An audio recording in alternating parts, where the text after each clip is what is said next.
one got away from them against Eastern Michigan. Said with such a young team, got to learn how to practice better to be a better team of the weekend. And the flag coming in, trying to find Keon Williams down the sideline. And it looks like it'll be interference against the Falcons. Interference. Defense number 3, 15-yard penalty, automatic first down. We say 3-on-3 battle throughout this game. 3-on-3 crime, yeah. Those guys are going at it. Taylor's pretty good to transfer, and yeah, you can't do that. I mean, you know, he was in. That's the second time he's kind of been in good position and lost his footing. It looked like he was off balance there. He's been in really good position. He doesn't need to do that. FCS All-American at Illinois State, played a little at Virginia Tech, now coming in as a grad transfer to fortify this young defense. Cook Jr. on the ground, plows forward for 4. You mentioned the youth, Ross. It's everywhere. We got 71 guys on this Falcon roster that are high school graduates of 2020 and 2021. Well, we had to ask him about it. We had to ask Scott Leffler about it. I didn't even know how that's possible to have that many guys that graduated the last 2 years of high school, but they took 25 scholarship. Look, you see it right there. 25 scholarship guys each year. Obviously, they've taken some gray shirts, some blue shirts, some walk-ons, some transfers. They got 71 guys that are only 1 year removed from high school. Trying to build that foundation. They said they got 12 freshmen signed for next year or so, and they're going to go out and get about that many transfers to kind of bring in as they continue what they hope is an upward trajectory here in the league.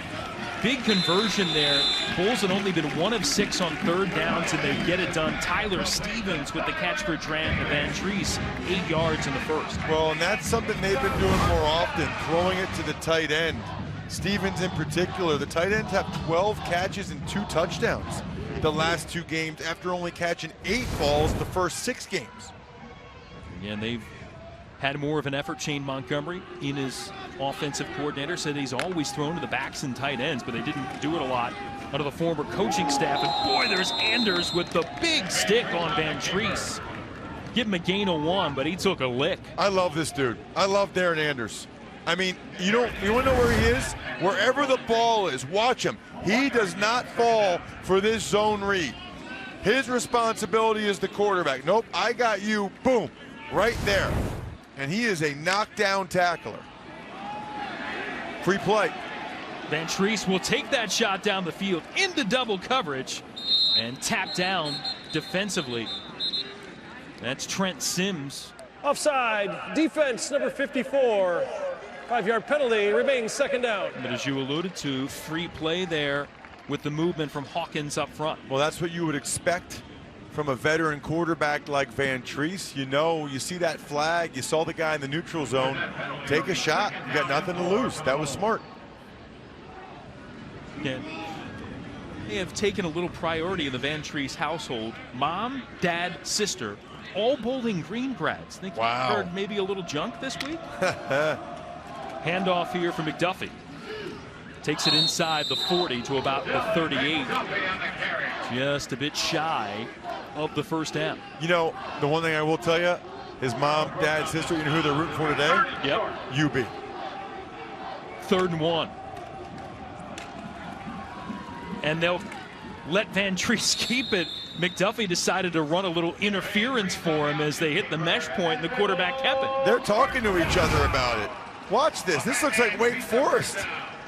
That's how Wake Forest does it. And really, if McDuffie would have gotten a block there, Van Treese could have gotten a bunch of yards. I really think more teams in college football and the NFL should do that. You know, the longer you can stay in the mesh point, the longer you can stay in the ride, the more options you have. Wake Forest would have scored already. I mean, that's the only difference, as you saw firsthand last week at Army.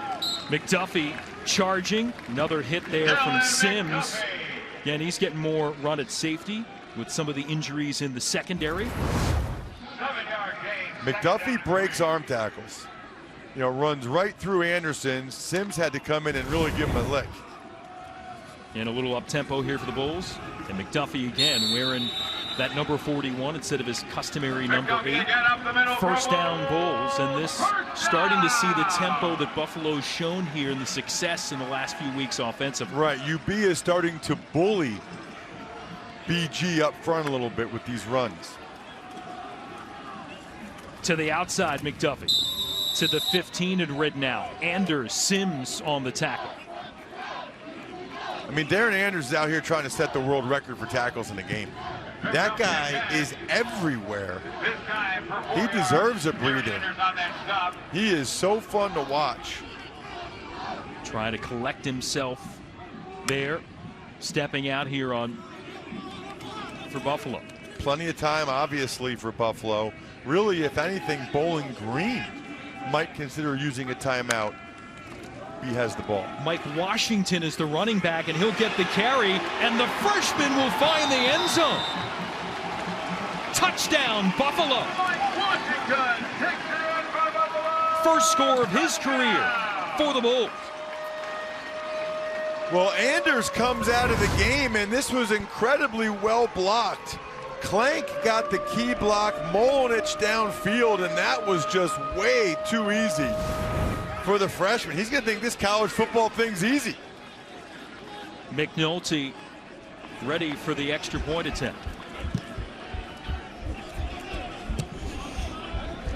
And pounded through.